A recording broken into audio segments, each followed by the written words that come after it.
The production of this program is made possible thanks to the support of the following and viewers like you. He is one of 4 sitting MLAs running for the leadership of the Conservative Party of BC. Peter Milobar was first elected to the Ledge in 2017 as a Liberal in the Kamloops North Thomson riding, and he is the current Finance Critic for the Conservative Party.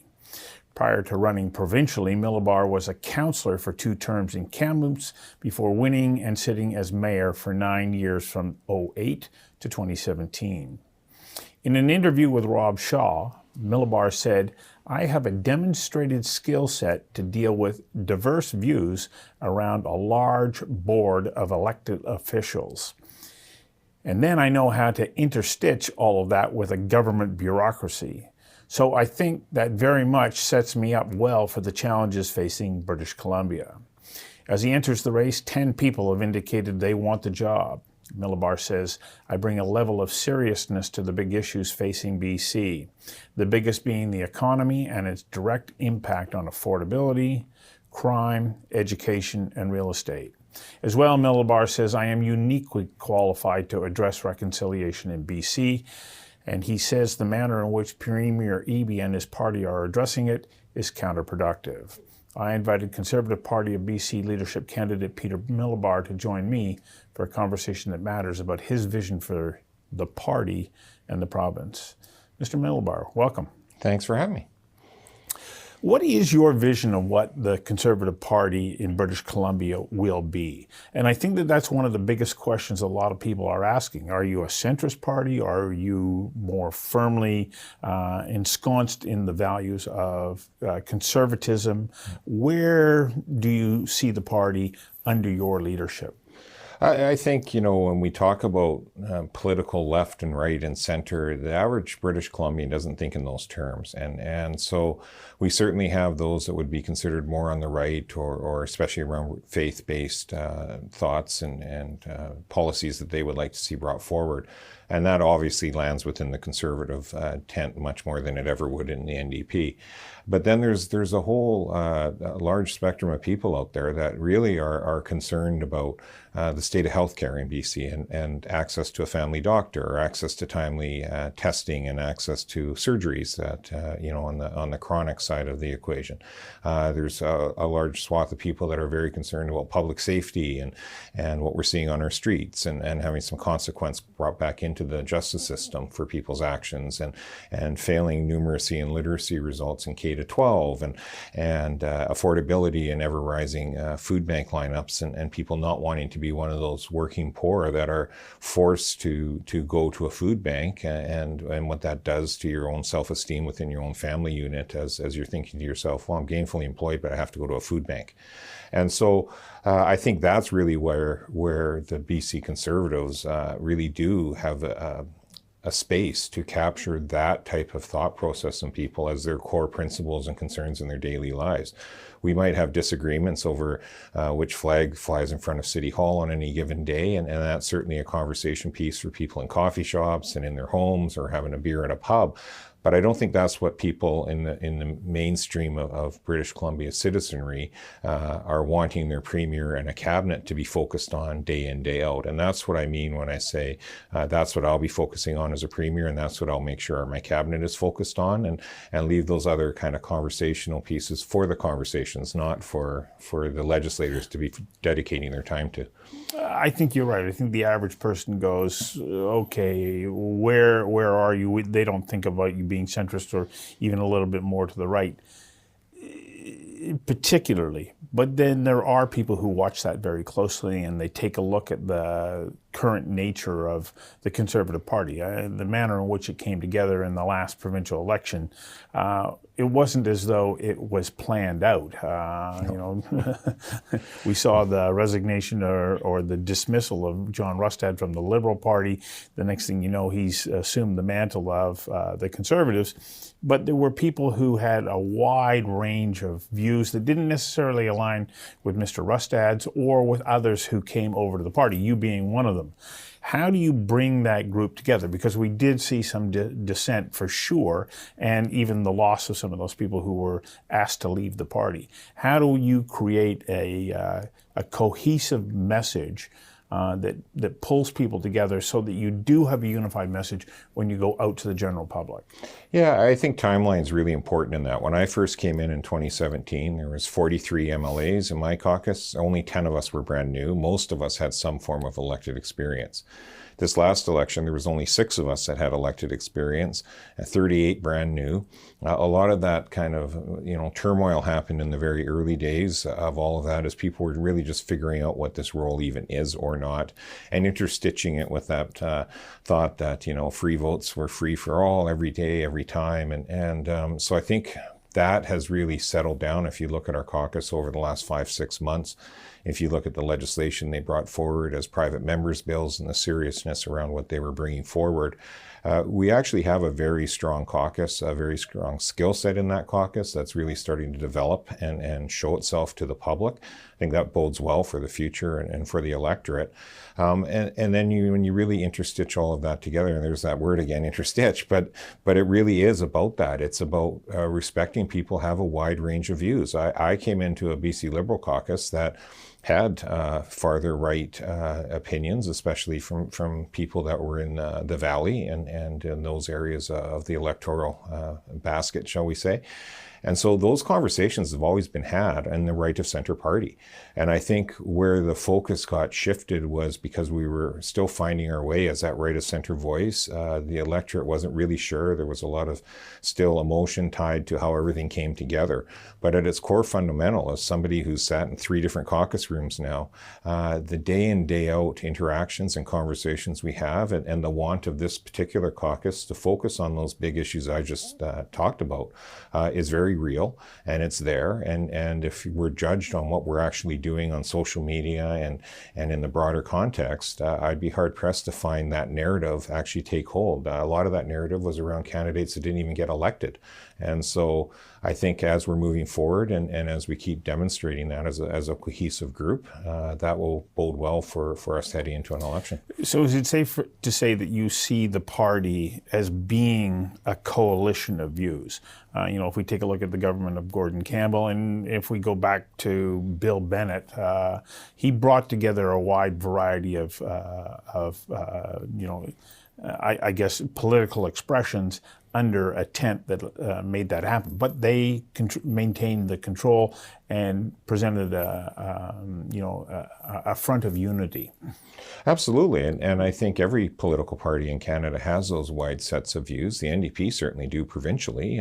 They have their social justice warriors, and they have their labor warriors, and they have their eco warriors and activist groups. And so they have that same. And so for us, and I firmly believe it's about when I talk about the experience I had in Kamloops, we don't have party politics. So my city council, and I had people that ran for Green Party and NDP on that council, and we would always agree on the really big stuff. We'd argue about who could have a backyard chicken, quite literally, for a few years, but we agreed on the bigger fundamental core public service initiatives that we needed to do to make sure we had a properly run city.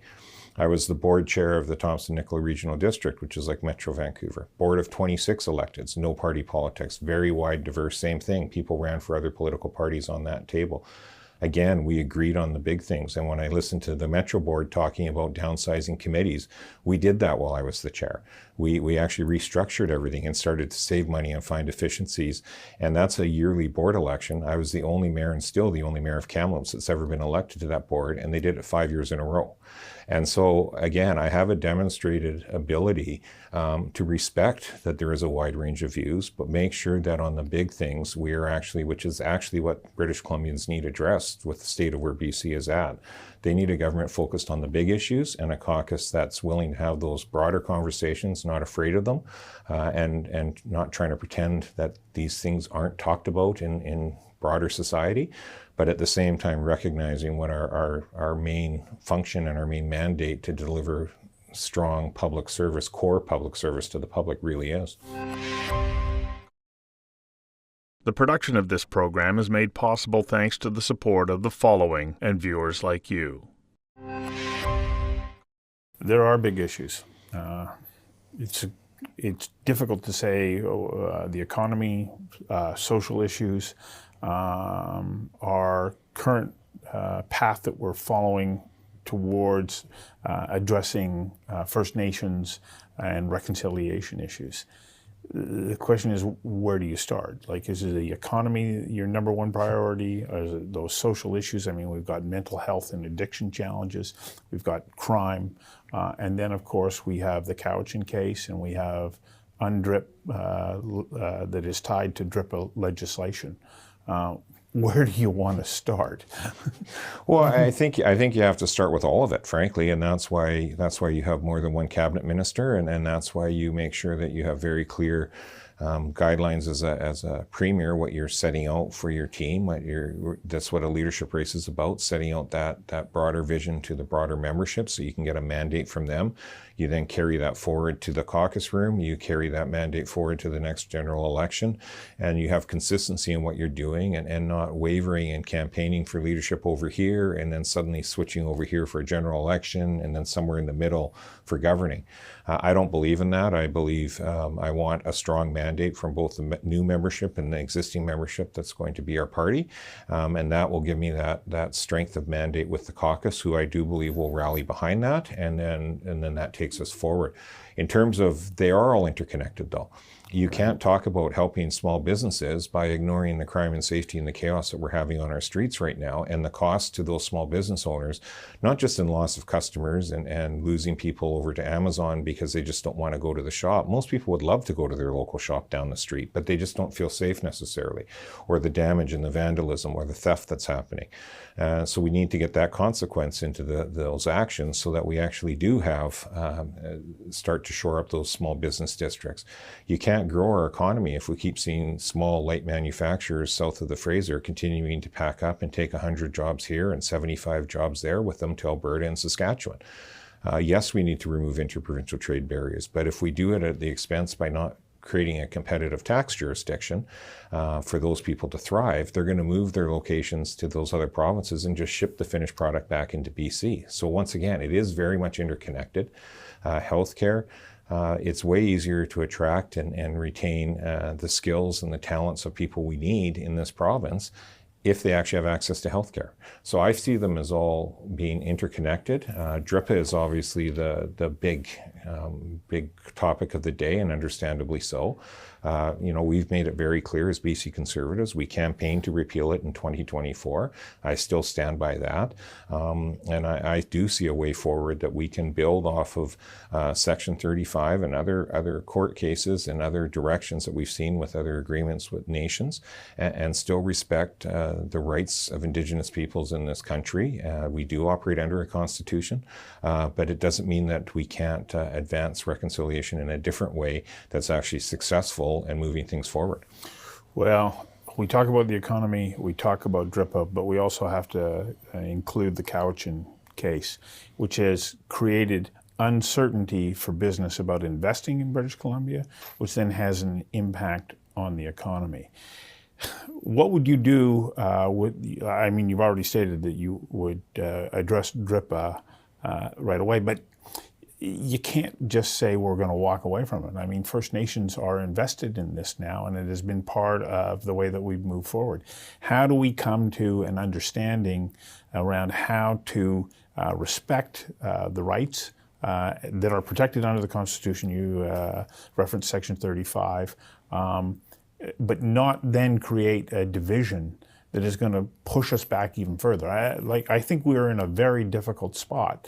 How do we move forward without alienating First Nations more than they have been, and yet find legislation that makes sense? Because the way the DRIPA is written right now, attached to UNDRIP proclamations, which aren't even in law, it seems absolutely unachievable. And it is, and we're even seeing nations now suing nations under the provisions of DRIPA because one feels that they weren't properly consulted by the other nation or weren't cut into the deal that was being struck for the project, and so it's not working, and it's not about race even. It's just generally not working. Most of the projects we're seeing come to final completion, and those agreements were done pre-DRIPA. And so the DRIPA years has actually started to do exactly the opposite of what it was purported to do, and it's actually putting us into court again. So what I'm talking about is there are a lot of court decisions, even going back to 2004, that very clearly spelled out a nation would take the province to court in a project, and we'll just use a mine for example, say it shouldn't proceed, we weren't properly consulted. The judgment was, no, actually you were properly consulted. You might not like the decision, or you might have chose to not engage, but you had every opportunity and it can proceed. What the government, and the duty to consult is the provincial government's duty. They've never actually really embraced that by any government. They've said to industry, or they said to municipalities, go figure it out and come back when you think you've done consultation.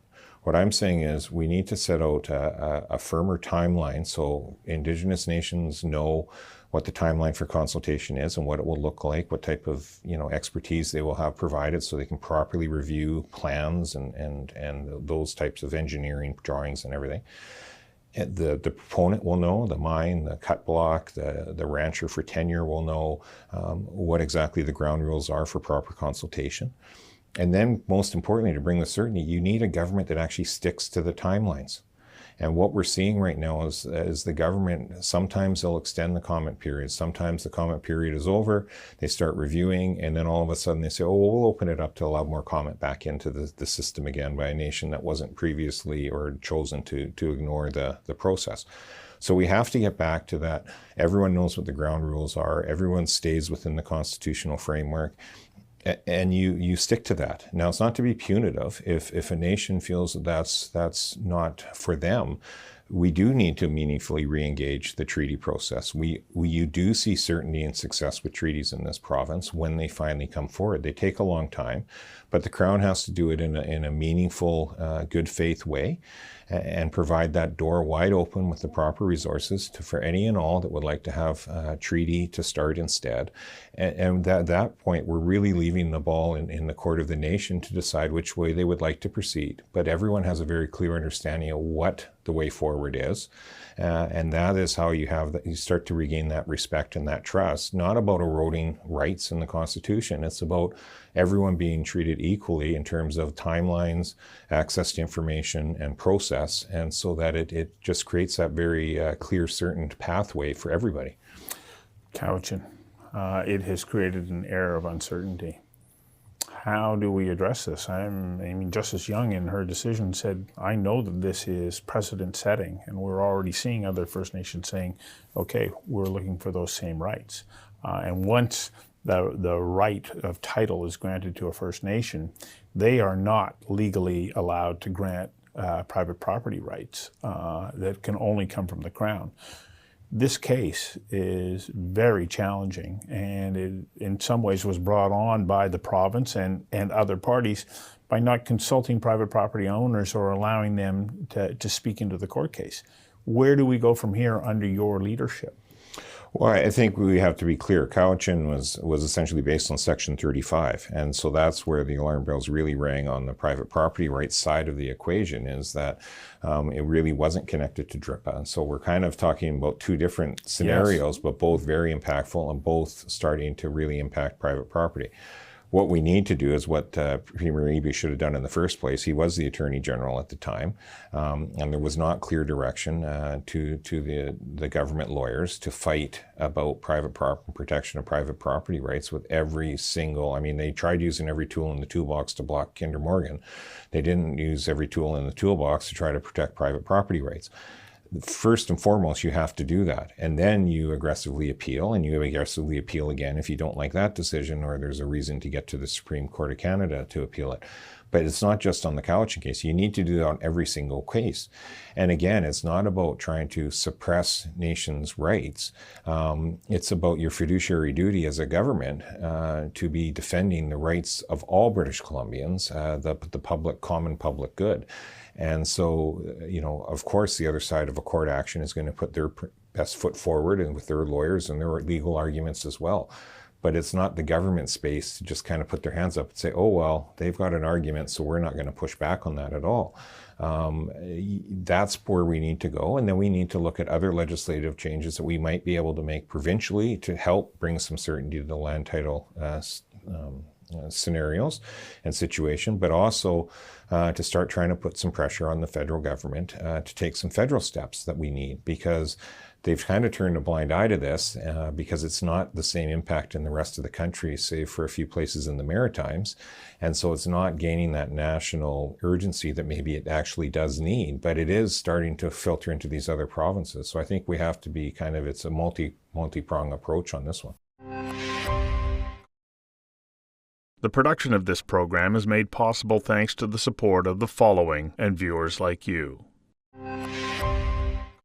That does lead into a conversation about the economy, which is not moving forward with any great momentum. The projections are that we might see a 1% growth in GDP if we're fortunate. But that's not enough. We need to see it expand. Where would you put your focus on helping to try and unlock BC's economy? Yeah, and I think we have to be very clear. Under the years of Site C being developed, LNG being developed, and the TMX project, that accounted for 80% of our GDP growth in BC. The rest was essentially covered off by immigration. Well, we have the 3 projects are no longer happening. We don't have any mega project quickly in the backing coming along. Immigration has fallen off for various reasons, and we're actually losing population to other provinces right now. So it sets up for a very disastrous GDP growth scenario for BC because the province hasn't taken the steps. We should have been way ahead of where we are right now had they been growing the economy in the absence of those other indicators. What we need to do is, again, interprovincial trade barriers account for about a 23% tariff equivalent to anything they're doing in the United States in regards to a tariff. We've known that now for a year. The government talks a good game. They haven't done anything really meaningfully about it. But we can't just remove those barriers. I touched on it. We need to actually make sure that we have a tax system in this province that actually is one to welcome in investment, welcome businesses to expand, welcome innovators to actually invest. We can't just simply have the tax system we have with the government saying, well, we're fine. We're not fine. By every measure, forestry, we're the highest cost jurisdiction in North America to operate under. A great amount of that is government costs and government permit delays. The list goes on and on and on, all the way down to the small business owner. And it's a death by 1,000 cuts with all these costs that have been put on. Any one government policy hasn't been the death knell. But when you stack 4 or 5 and 6 of them together, that creates this economic drag. It means that investment is seriously considering not coming. And when I say investment, I don't just mean like big mega projects. If you have a mine, this is the real effect of a permit delay. If you have a mine that's just outside of a town and it's a 5-year delay, that delays any investment decision in that town by 5 years. The small older motel is trying to decide whether to invest and renovate or build on the parking lot next door a bit of an expansion. The town's trying to decide whether to put services into a subdivision and the land developer. The senior is trying to decide, do I sell my house now because I have to move closer to a healthcare hub, or can I hold on for a couple more years to try to have my house go up a bit in value so I can actually afford to live in the more expensive, bigger city that has healthcare. Do I go get a Tim Hortons franchise? All of that investment decision is sitting on hold at the same time as the mine decision sitting on hold because the government just won't make a decision. They have all of the documents in front of them. They have all of this technical reports. They just won't make a decision. Like, make a decision in a timely fashion, be it yes or be it no, or a yes with conditions. But just dithering over the exact same document for 5 or 7 years, it doesn't make making an ultimate decision any easier. A big part of discussions over the last 15 to 20 years, of course, has been the impact that energy production has had on climate. Those discussions are changing everywhere. Where are you at on Clean BC? And how are we going to go about creating power generation that can meet the needs of an economy that has to grow? Because we're not meeting that power requirement now, and we have mandates that dictate that we have to have more and more electrification, but we're not increasing supply. Right. Yeah, and that's, so I was our environment critic for 3.5 years when Clean BC came in. And I said at the time, and I say it again now, Clean BC was a great marketing document. They essentially took the 2007 environmental plan that Gordon Campbell government brought in. They changed the name, the targets all stayed the same, and then they brought in more modernized, based on newer technology, which is understandable, right? 2017 is a long way from 2007. So of course they accounted for that, and of course you should. But let's be really clear, they haven't met anywhere close to any of their targets. The first year I scrutinized in the budget estimates for Ministry of Environment, I said, you have a $600 million hole in your budget because your finances for carbon tax actually need to have emissions increase, or the dollars collected won't match. And both the finance minister and the environment minister both looked at me and said, no, that's you're reading it wrong. And I'm like, no, I'm not reading it wrong. I'm dividing the two in, and it doesn't matter you're going up by $5 a ton. You actually they literally were budgeting year over year for emissions to rise to make their budget balance. So we have to be clear about their track record on this. It's less than stellar. Of course, we need to keep trying to do what we can in a reasonable fashion to modernize and embrace where the world is headed, but even the world slowed down that.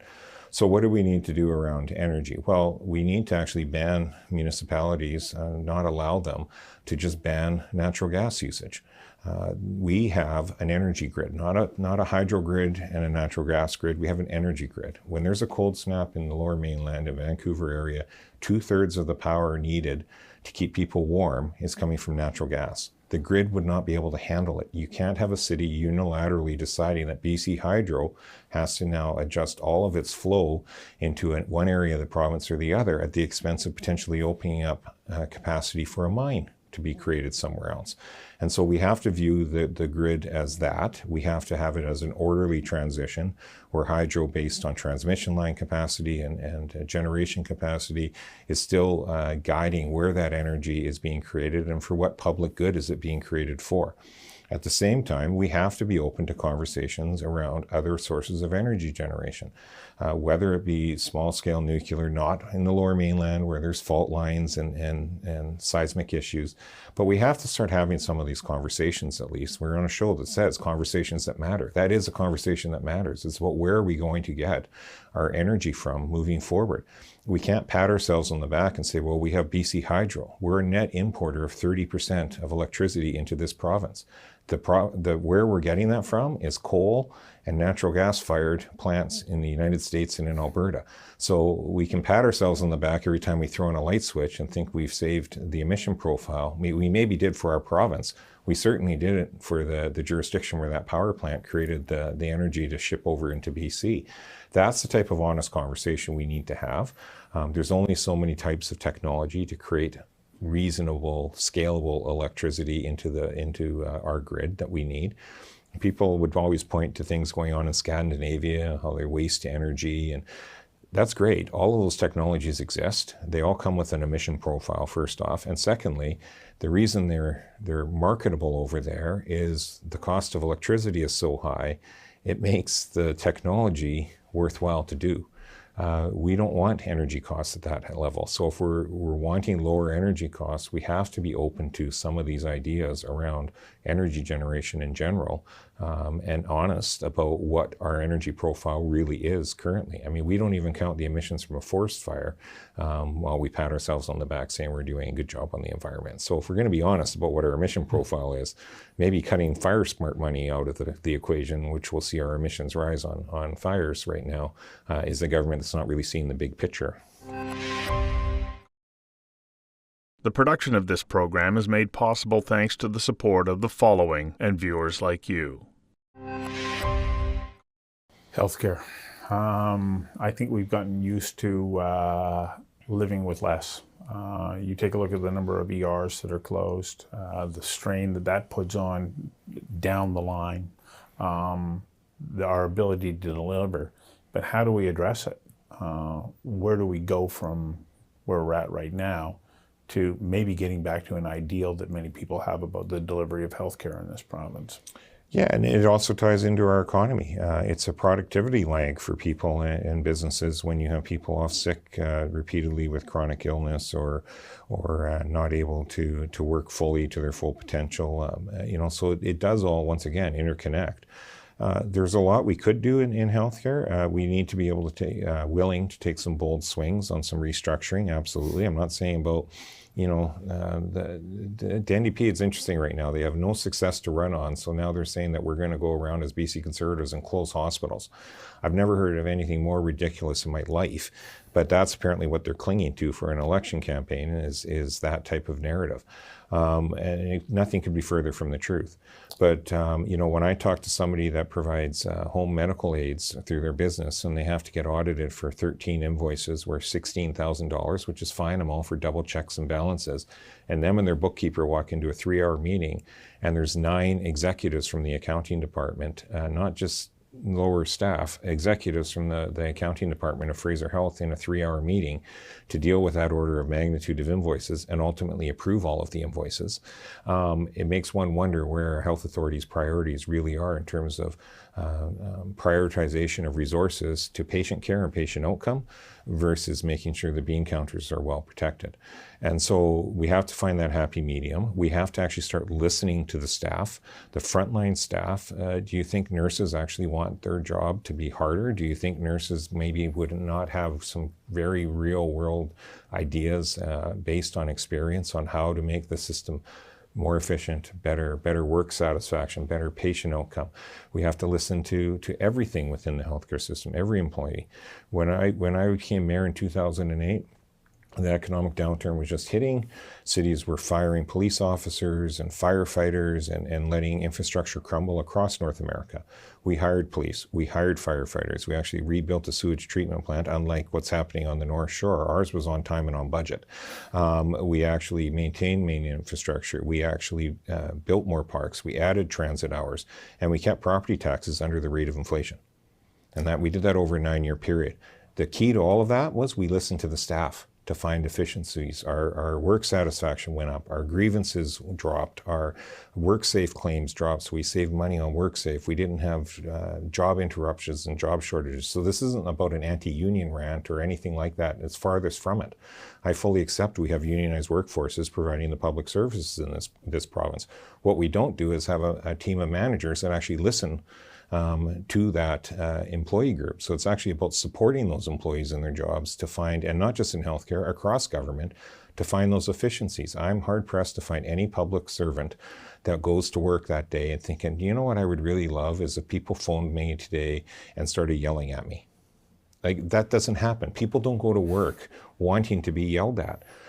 We have created so much bureaucracy that it frustrates the public to the point that they are basically yelling at someone on the end of the phone. It had nothing to do with creating the policy in the first place. And it's kind of like going in and yelling at the gas station attendant because of the price of gas. I don't think they picked up the phone to OPEC and asked what the price of oil was today. So we have to get back to that. And I think in the times we're in, that's how we start to find meaningful efficiencies without threatening the public service, but actually getting the end result. And that's what really drives me, is what is the end result we want? We want better healthcare. So, when the government came in, $17 billion was being spent on healthcare in 2017. It's now $38 billion. So it's not from lack of money being dumped into the system in the last 7 years. It's that the government, the NDP, doesn't actually know how to run the system. Their version of success is how much money, tax dollars, they are spending on something, not the actual deliverable. So one last issue that we have time to cover, and that is our mental health and opioid addictions crisis. We went through a period of decrim and safe supply, which were touted as being world-leading programs that were going to address this program. Dr. Julian Summers now says they're a world-leading example of what not to do. What do we do, and what's your position about how we actually build out potentially involuntary care? Well, there's a lot to tackle there, and again, the theme of interconnected is very critical to all of this. So we have to recognize not everyone that is, on the downtown east side is a criminal, and not treat them all that way. We have to recognize that there's a great many that need a very significant care, because of their physiology changes, because of the brain damages they've acquired from drug use, and it doesn't really matter how they got into that situation or what trauma or what situation or or bad life choice they made, or dare that they took up when they were a teenager and went down a bad path. People make decisions, and sometimes it's got serious ramifications. Sometimes it wasn't a decision. It was because of trauma or other things that happened in their life, or workplace injuries and addictions that happened that way. So I'm not casting judgment at all on how they got there, but they're there. And the reality is, because of that physiology and mental health challenges that they have, we have to be realistic. The vast majority aren't moving more than 4 square blocks. They just physically aren't. But they're easy targets for drug dealers and violence, and being out in the cold and the rain, and sitting in an SRO room is very isolating, so they wind up filtering back out onto the street where they get preyed upon again. So we have to provide and start to truly build out that involuntary care system that's based on a bigger campus that compassionately cares for people, and recognizing that we need to do this. It's not just for the good of the merchant or the visual look of the street. It's the right humanitarian thing to do. We also need to dramatically increase our voluntary access. I can tell you, it's gut-wrenching when I tour in Kamloops with a dad and the police and one of his daughters, showing me where his other daughter is continually turned out by drug dealers to satisfy drug debts and other things, and she's has moments of clarity and wants to get treatment, and they're told come back in 6 weeks or come back in 4 months. It's gut-wrenching. And these places are disgusting that I was toured in. As a father of 2 daughters, it was a very hard day for me. It still sticks with me, and that was years ago they toured me. The situation hasn't gotten better out there. And so I lay that at the feet of the NDP. They talk a good game, they deliver next to nothing. We need to start getting like Alberta did and properly accrediting the private treatment spaces, as well as making sure the public ones are all at a proper standard, making sure that access to those is available, so that dollars is not the barrier to someone being able to get treatment when their daughter comes in and says, yeah, I'm ready. And so that's the other piece of it. And then the third piece, again, is down to that criminal justice system. We need more prosecutors. We need more judges. We need to start seriously contemplating letting the police have the ability to lay charges in this province, to get rid of the catch and release, and provide directives that people need to be dealt with. We need to try to advance with the federal government that fentanyl dealing should come with a higher sentence, and start actually getting some detriment in there, deterrence in there. We can't just keep doing what we're doing and think that things are magically going to get better. So we very much have to target those predatory type people out on the street and be hard with them. And frankly, if it means that we have to start figuring out ways to get street checks going again, and so that the police can actually do their job properly, and card checks, and following up on people that are released on conditions to make sure they're actually following their conditions and that they're not just roaming the streets when the courts have told them they should be back at home. We need to get back to that type of a criminal justice system that is actually fair to the law-abiding citizen. It's tipped way too far to the people that want to create chaos and crime in our communities, and I just think we've gone too far, and we need to bring it back to that reasonable place where people can feel safe walking on a street. Well, thank you very much for giving us insights into the way that you see the major issues that we have in British Columbia. We haven't even touched on them all, but yeah, I think this conversation can give somebody a sense of where your thinking is, the direction that you want to move in, and then they can choose to support you or not. But I want to thank you for being a public servant and for putting your name forward. We need people like you who make that kind of commitment to our community. Okay, thank you. I'm happy to come back anytime.